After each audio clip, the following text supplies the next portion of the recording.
This is the Average to Savage podcast with Paul Guarino. Everyone and anyone, athletes, celebs, and much more.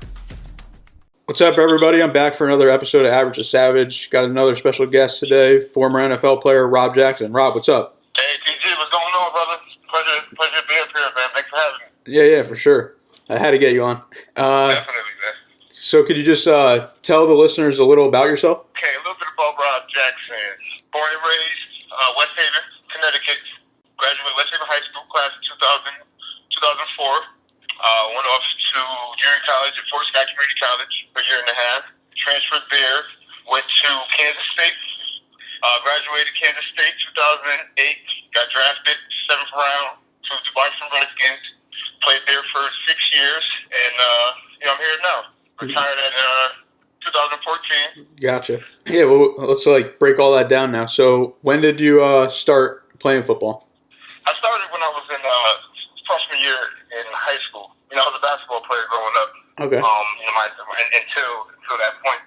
So the reason why I started playing football was because of my peers. The friends that I was around, the people that I hung with, they were all football players. So I went out freshman year, tried it, loved it, was great at it, and it took off from there. Gotcha. What was that like? Was that like a learning curve because you had to learn the rules and stuff, right? Yeah, but the rules were that wasn't the hard part about it. Yeah. I feel like that was a natural talent in football. Yeah. And and I owe that all to the coaches at the time, Richie Bochet, Eddie McCarthy, those guys. They saw a lot in me that I didn't see in myself as far as the football went. They used to tell me all the time, you got what it takes to go to D1, this and that. And I just thought that's what they told everybody, but I didn't really see the potential in myself that they saw in me. Yeah. How big or small were you, freshman year of high school? Freshman year, I was probably about 6'1". Oh, all right. In height, that's when I had my growth spurt. Everything happened my freshman year. Gotcha. I grew, I got taller. I got a growth spurt, so I was probably about 6'1", probably about 210, 215 maybe. Tight end, defensive end. Gotcha. Yeah, so you're already grown right there, freshman. Right, exactly. So what was it like growing up in West Haven and playing for Coach McCarthy? It was cool, man. I mean, as a West Haven guy, you get the best of anything you want. You got the projects, you got the hood, you got the nice neighborhoods, you got the Caucasians, the blacks, the Puerto Rican. You got a little bit of everything. So you kind of pick which direction you want to go over to, and that's what I did. I had the opportunity to do any and everything that I wanted, and sports was my way out. Was what I chose to do. Yeah, for sure. Yeah, I think just growing up in West Haven with the diversity you have, I think that's what sets us apart from other people. Right, definitely. And so 2002, you guys went on.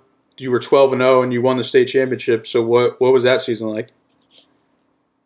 Oh, it was great, man. It was great. I mean, I don't think any amount of talent could beat the amount of love we had for each other.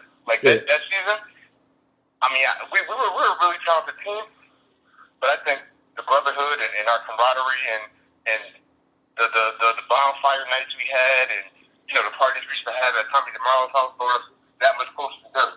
Yeah. So even if we were on the field playing against a more talented team than us, just our love for each other, brought us together. And, we just fought through. I remember the championship game. The championship game in Greenwich. Mm-hmm. They were a really talented team.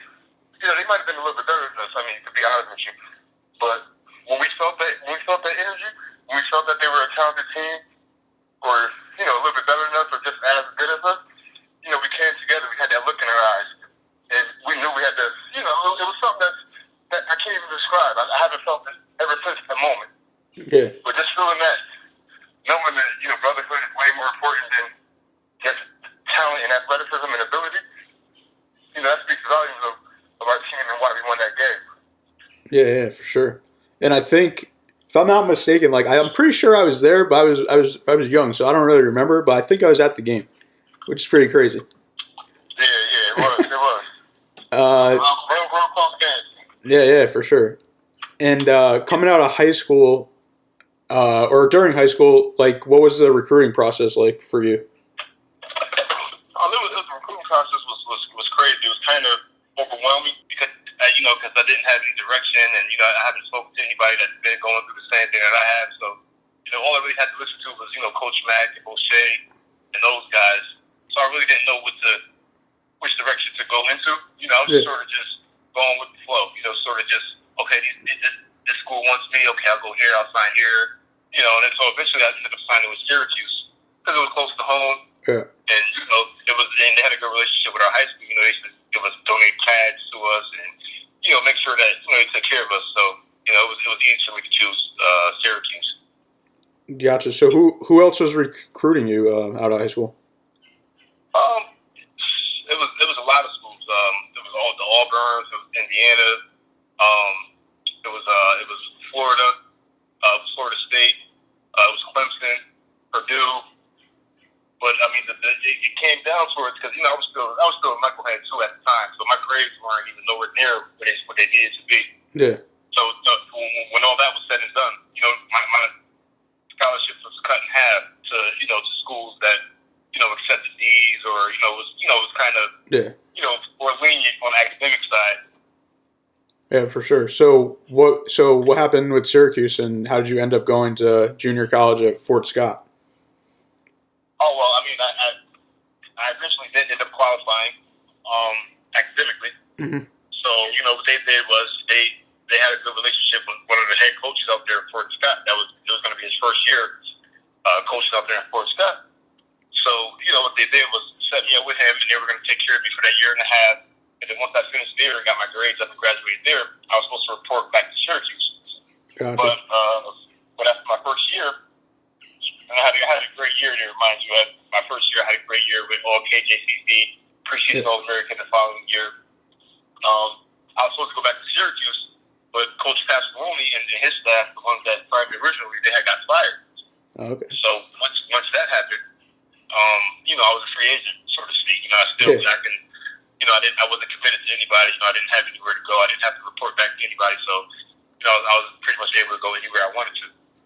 Gotcha. And I know you played tight end in high school, but then I was just doing some research and I saw that you played in junior college too. So how'd that come about? Oh well, my junior college team we were pretty bad. But, it was a real competitive conference. Yeah. A lot of people went to Division I, and a lot of people went to the NFL that played in that conference prior to me getting there. And so our tight end wasn't that good at the time. Yeah. So I'm not. And so I suggested to the coach, I said, hey, I'm dominating over here at defensive end. I mean, I can play both ways if needed, and I can do a better job than the guy that we had there. So they're like, okay, Rob, you're a pretty good athlete. So we went about it. I played both ways. I did a lot better, and I did well. At the tight end position, but then after a while, after like the third or fourth game, they started keying in on me. They know when I was coming in. It was going to be a pass to me, or so it was going to be some type of something to me, because the talent on our team wasn't that good. So they know wherever I was at or wherever I was in, something was going to happen. So we couldn't really disguise it much. So it was short lived with me being successful at that tight end position. But initially when I first started, they didn't know I was going in that tight end. I mean, I was balling, man. Gotcha. And I know you watched Last Chance U, and they went to a Kansas school this year at Independence. So do you think they portrayed the lifestyle of JUCO accurately? Oh, yeah, definitely, man. Definitely. JUCO will make a man out of you. And I know if anybody saw Last Chance U, you saw the guys ready to go home, not wanting to go to class. And, that's exactly how it is. You know what I mean? Not only do you have to get up for these early morning workouts and practices, but you're in the middle of nowhere with nothing to do, nothing to look at. It's just the ultimate grind. Especially if you're in a city kid, you're coming from places where there's stuff to do, whether it's anywhere around the world, California, Connecticut, New York, New Jersey, Florida, like anywhere around the world other than Kansas. Like it's really a culture shock. It makes a man out of you. And if you can go through those 2 years or whatever you have to do and get out of there and graduate successfully, you got to notch up on a lot of people that play the game. Yeah, for sure. So was it like the stores were like miles away from you to go to like grocery store and stuff like that? What you say? Was like going to like a store? Was it like miles away from you, like at community college? Yeah, what we had was a Walmart. What was it? Was it Walmart? I think it was a Walmart. What we had was a Walmart that we had to walk to, and it wasn't too far from us. But that was the only thing in the town that we had. It was a super Walmart. We got everything from here: clothes, food, everything. We had one store. Gotcha. So, if Last Chance U was around, like when you were playing JUCO, would you want to be on the show? Oh yeah, of course, man, of course. Because a lot of people don't understand like what it was going through it, and especially at Fort Scott at the time. We were a losing team, and like the facilities were bad, equipment was bad, everything was just bad. We wasn't getting money for the school, so it was kind of like it was a burden on it. It's kind of hard to talk about it. It's hard to really understand, how hard it was. Even the Last Chance U. I still think that it's still hard to grasp the idea of how hard it was, going through those practices and those games and stuff. Saturdays was the best day of me being there. Saturdays, so I think that's just why I excel so much, because those Saturdays was just like an outlet for me to just have fun and to actually enjoy something of the whole process. Yeah, for sure. Just me watching it, I'm just like, sometimes when I see like just the landscape, I'm just like, wow, it's just like you said, a whole different world out there in the middle of nowhere. Right. And so coming out of JUCO, what new offers did you get? I got pretty much a lot of the same offers, and I was gonna go. Ole Miss is one of the schools that offered me as a tight end. Actually, believe it or not, okay. That shows you. So that shows you, the little bit of work that I put in. It carried over. But I think I had the same amount, if not more, than I did coming out of high school, because I was a junior college kid. I was a little bit more mature, and they understood that it was a really good conference. And if I excelled in that conference and graduated, they understood that it was, I was worth something. But then again, I had academic problems, and that was cut in half, and then I was limited to the schools that accepted needs and things like that. And Kansas State happened to be one of them. And I was already in Kansas, the worst part of Kansas. So I figured, why not just go 2 hours north to Manhattan, Kansas, and just for this point and continue my career here. They offered me a starting position. So I knew I would get playing time. Like I said, I've already been in Kansas, so I wouldn't have to travel anymore. Yeah. So it just made sense to me. Yeah, for sure. I know Bill Snyder was the coach like before you got there. So was he in your recruiting process to get you there before he retired? Yeah. Bill Snyder, he was the one. He was the coach. Him and his coach staff were the ones that recruited me. Okay. And then when he retired, Ron Prick and his staff, they picked up all his mobile recruits and all the people that they had on the radar, and they informed us that, hey, Snyder, he's retired. It's us and this new staff. We still like to offer you, and still like to go forward with the process. And so I was like, all right, great, man, good news to me. I would love to play for Snyder. Yeah. But at the end of the day, my mind was already made up on committing to Kansas State and traveling up there. Yeah, for sure. So, overall, what was your experience like at Kansas State? And I know you played with the likes of like Josh Freeman and Jordy Nelson. Oh, it was great. It was great, man. I used to tell myself every night in Kansas, when I was up there for 2 years in the summer and stuff, and towards Sky, and just, the grind that I went through, I used to always tell myself, I said, hey, if I can make it through this, I can make it through anything. Yeah. And, and when I went to Kansas State, that was a breeze, man. That was too easy.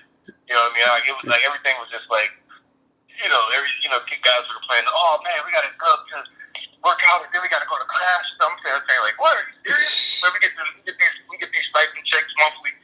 And we got nice places, air-conditioned dorms or whatever. I can live off campus. I'm like, are you kidding me? And you worry about going to practice in class right now? So it was easy. It was a lot of fun. Also, it was a lot of fun. For sure. And when did you know you had the chance to go to the NFL?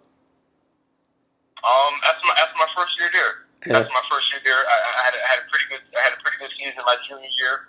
We were still in the 4th grade. I was still a rusher and coming up the edge, so that was where I was comfortable at. So after that, the agent started calling. They started saying what round I'll be projected in. Just filling your head up with stuff that you shouldn't be worried about at that time. But it's hard not to. Yeah. But yeah, after my junior year, kind of hit home like, oh, okay, this is what I've been working for. I've been put to the test, for this reason. You know what I mean? So here's my opportunity.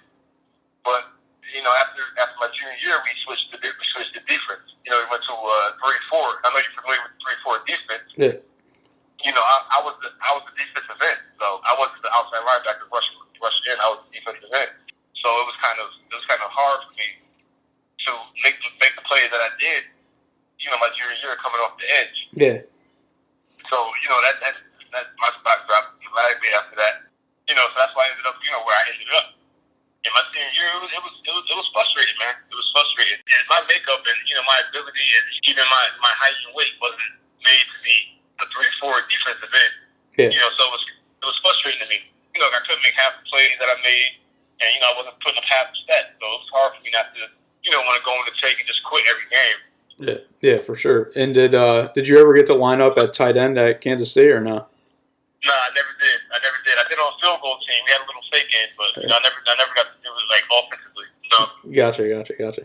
So it's 2008 and it's draft day. What was that like? I mean, honestly, I really didn't. I wasn't even like glued to the TV or I wasn't even like really too excited about it. Because my agent was telling me I was either going to go free agent or 7th round. So. Gotcha. So did you talk to any teams or work out for any teams before the draft? I talked to San Fran. San Fran was the only team that I talked to before the actual draft day. So I thought I was going to be a 49er the whole time. Because they played it was one of the teams that did that. They ran the 3-4 defense, and but they wanted me as an outside linebacker, not the defense that I played in college. Gotcha. Yeah, so I did talk to them, but I ended up a Redskins. Gotcha. So what was that like getting drafted in the 7th round by the Redskins? And I guess obviously you were surprised that the Redskins picked you. I mean, it was a dream come true. It was a dream come true. I mean, I lost a little hope and a little faith for a second.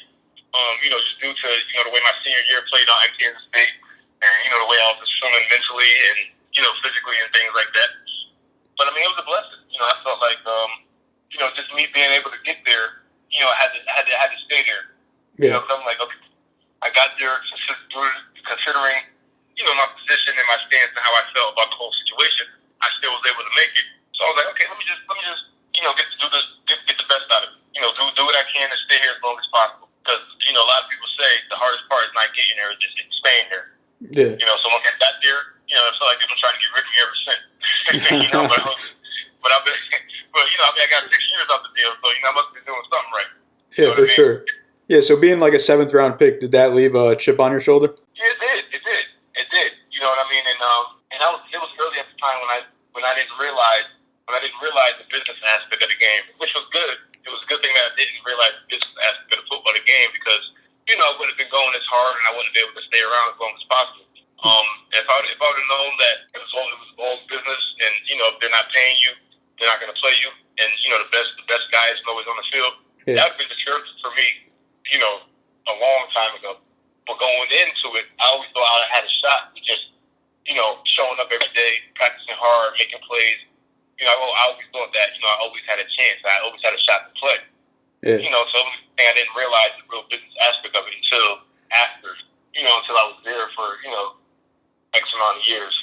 Yeah, definitely. I mean, I think sometimes it's good not to know everything. Yeah, exactly. And so the first couple of years you were back and forth, like practice squad, active roster. And then I say like 2011 and 2012 are like your breakout years. So give me like a walkthrough of like your grind from like pretty much like practice squad to eventually you became a starter. It was easy. It was an easy transition, honestly. The hardest part was the practices that I went through every day. Yeah. That I had to show up for, that I had to go hard to make plays. Once I got the game, I wasn't surprised, and neither was my peers were surprised about the plays I made and the things that I did, because I've been doing it for so long. I just didn't have the opportunity. So when the games came and I went in there, I mean, it was easy for me. It was natural. It was where I was supposed to be. That's why I made it look so easy, because the hard part was the practices and making these plays and not getting any recognition. That was the hard part. Yeah. So once Sundays came around, man, I felt right at home, man. And, nobody was surprised about the plays that I made, but the outside people, but the outside media, but the outside fans, because my teammates and my peers and everybody, they saw me make these plays day in, day out for years. Yeah. You know what I mean? Sure. I just need that opportunity, and once I got the opportunity, it showed. Yeah, for sure. And what was what was that moment like when you picked off Tony Romo to win the NFC East? I mean, it was huge. It was huge. I didn't realize how huge he was until afterwards.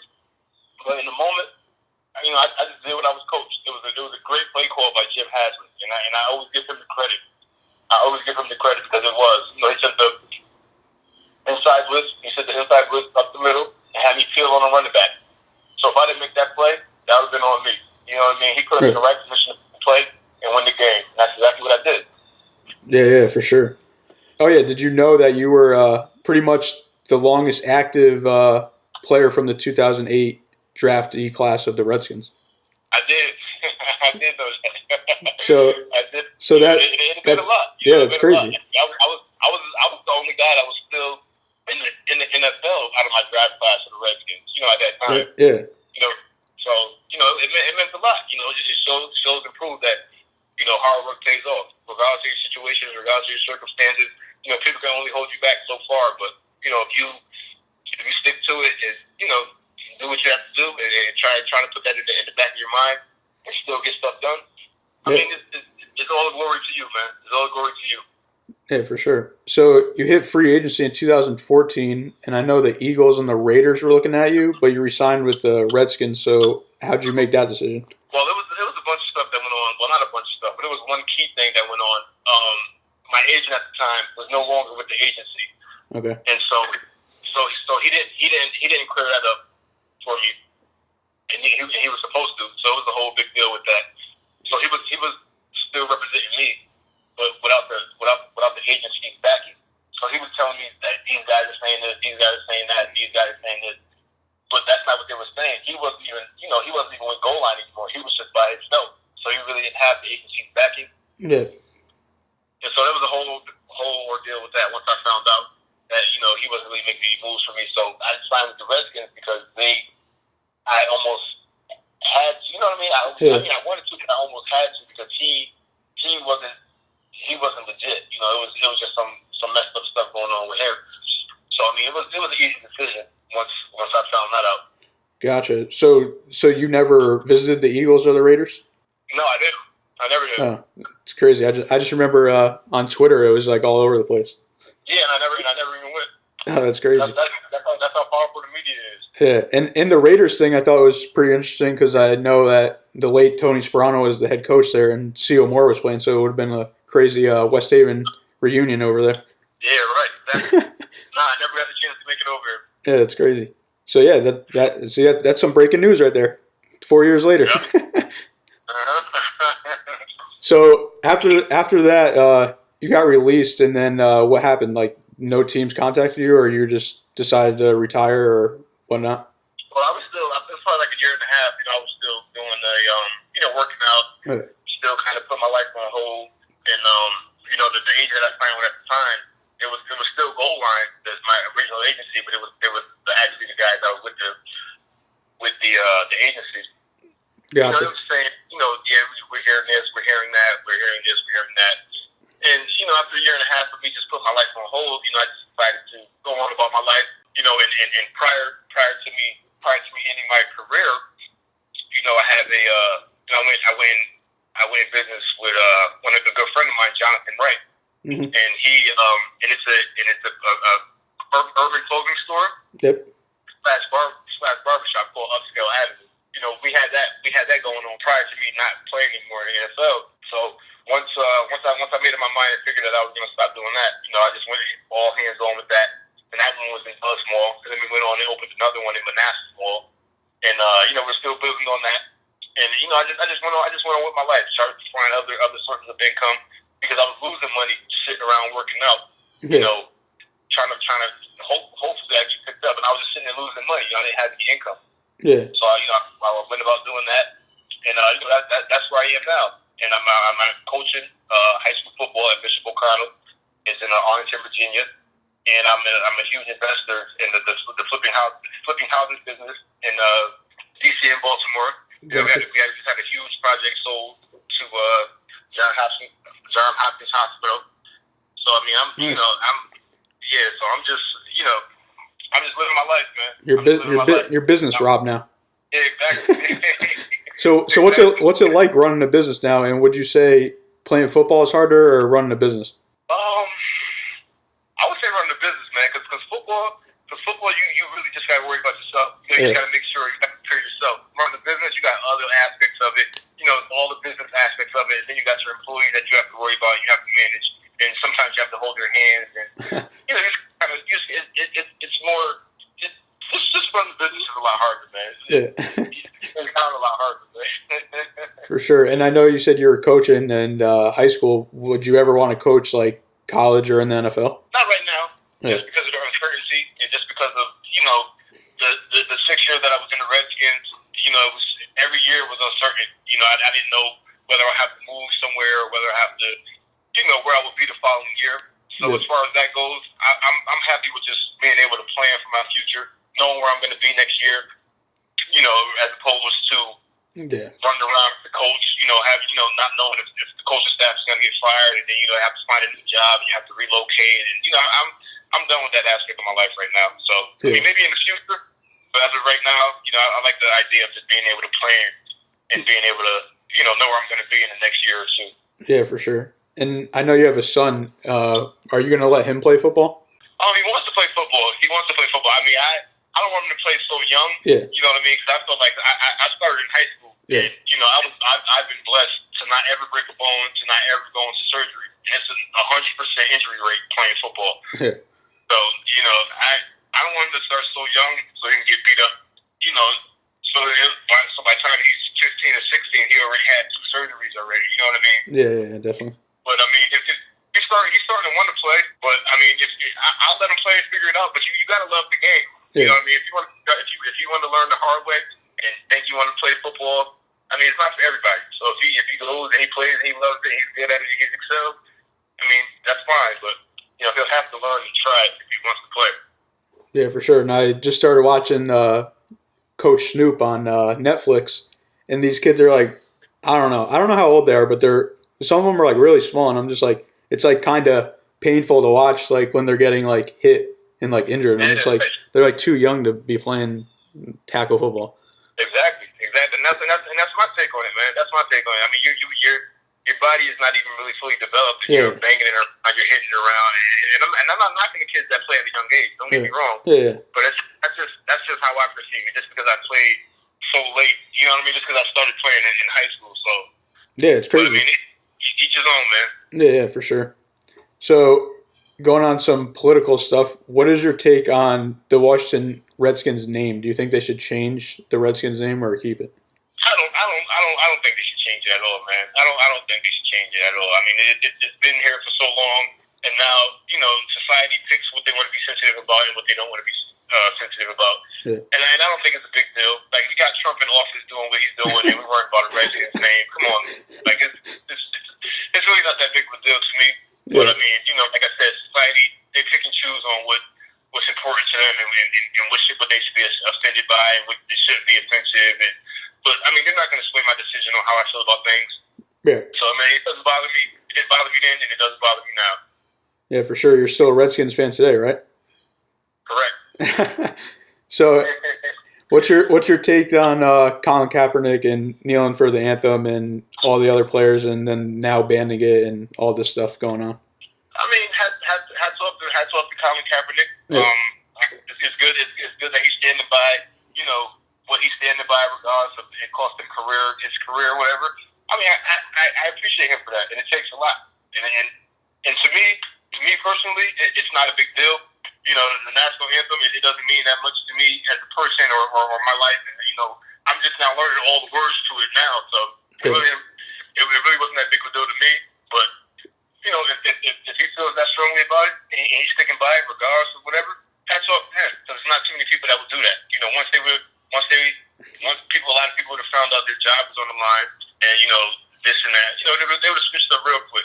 But for him to stick to it, and to still stick by it, you know, he's gonna be blessed. He's gonna be blessed in the future. I see it coming.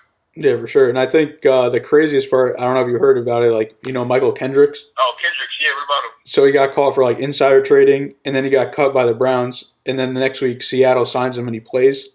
So like this guy is getting in like actual like legal trouble, and he plays, and like Colin Kaepernick doesn't get signed. Oh yeah. Yeah, I know. That's like I said, and that's what society and what everybody they choose to look at and they choose to be sensitive about. So it's really no winning. Yeah. You know, if you're doing the right thing, if society labels it as bad, it's bad. You know what I mean? So it's really like no win. You have no choice but to just be yourself at the end of the day. Yeah. What you're doing now could be the right thing. Yeah. If society says, "Oh, that's the wrong thing to do," and you're the bad guy. Yeah, so, I mean, just go out there and be yourself, man. It don't change for nobody. Yeah, definitely. I mean, like, I think it's even more hilarious about the Nike ad, and people are getting upset about it, but it's like the media said, like, stop protesting on the field and do it off the field, and then they do it off the field and people are still being Exactly.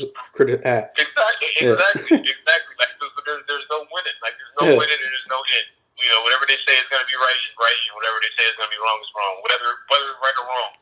You know? Yeah, for sure. So, are you ready for some fun questions? Yeah, I'm ready, man. What's up? All right. If you were on a deserted island, who are 3 people you would take? 3 people? Yeah. Who are you surviving with? Well, I'm gonna need a female. You know, female that we hit it off with, that I'm with at the time or whatever, whether it's my wife, girlfriend, or whatever. I'm gonna need that to survive. That's one. I mean, am I wrong if I don't bring my kids with me? Like I'm trying to say. I guess you got to bring your kids. All right, I would just say shit. I'll bring my significant other, and I'll bring my 2 kids with me. So that's 3. So we'll do everything together. You know, There you go. Together, if we die together, we're gonna die together. There you go. All right, who would be on your Mount Rushmore of I'd say, I guess, linebacker / defensive ends, like top 4. Rushmore. And that's how many people on Mount Rushmore? 4. Yeah, top 4. We go top 5. I like the top 5 better. Okay, we got Reggie White. Okay. Hands down. We got Javon Curse. Okay. We got Julius Peppers. All right. We have Shannon Sharp. You know, I was a huge Shannon Sharp fan growing up as a tight end. Okay, that's cool. And I mean, it's Barry Sanders, man. You know, he wasn't no defensive end linebacker, but you know, I respect the guy for what he did and how he played back then. Yeah, for sure. What were you saying? I said, and Barry Sanders. Oh, gotcha. You know, he's not a defensive end linebacker, but you know, just what he did back then at that time was amazing. You know, he would excel now as a running back. Yeah, definitely. How about this one? Favorite restaurant in West Haven? Restaurant in West Haven? Yeah. What's the name of the deli? Right off York Street, right across the street from the police station they put in West Haven? Huh? Provenzano's? I don't. I think you're talking about. Oh, you're talking about Pops? Yeah, Pops. Yep. But they got breakfast on the roll. Yeah, that closed down. Did it? Yeah, I'm pretty sure. Oh man, they got to put the potatoes, and the egg, and cheese, and the sausage sandwiches, man. Man, we just get first period every day for those. There you go.